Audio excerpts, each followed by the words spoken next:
So I was born in a very typical traditional Jain family, full of girls, 11 girls, 2 boys, in an extended family.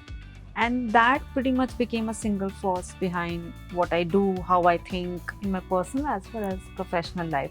So I always wanted to be independent, like always have a identity for myself. Um, so I did not have any particular goal in mind that I want to do science, maths, arts.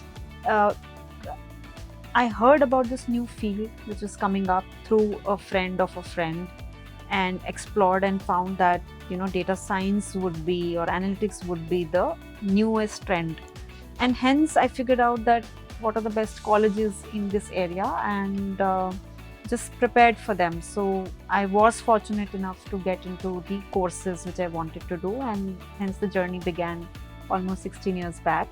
So I did start my journey with Genpact, which was GE Capital Investment Services that time as a rookie data scientist. Then moved on to work in Dell, wherein I grew in the more tech ladder, like from a senior analyst to a manager, senior manager. Then I was in Fractal and then Swiggy. So yeah, that has been the whole journey. I've always been enamored by this brand Swiggy. I ordered it from Swiggy. Then back in the day, there was big news around Swiggy becoming a unicorn. And the companies which I had worked, primarily, I couldn't see the impact of my work because it was Dell, Fractal. You either see it through client or it is US consumer. So the feeling of seeing the impact of your work the very next day, being part of a data first company, it was a very, very exciting opportunity for me. Hence I chose Swiggy when it came.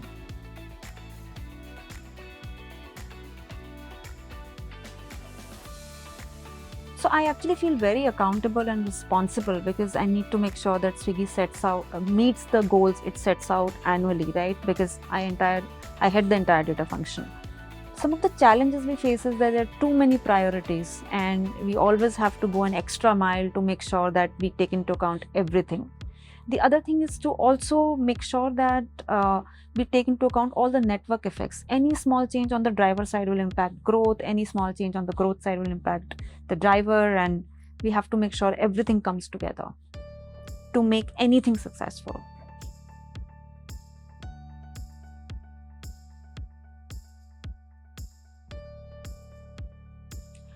So I'll give a slightly more philosophical answer to this. I think the way we go wrong is we don't make our women ambitious.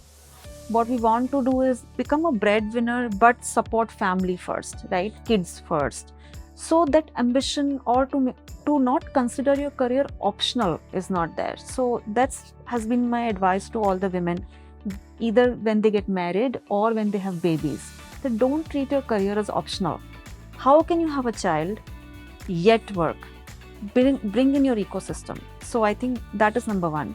Number two, they have to be driven themselves, right? So in India, we have too many people, too many smart people.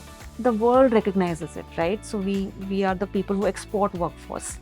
So for every role which is created, there are 3 people who are equally smart and hardworking as any woman is. So we have to make sure that we're out there available to work.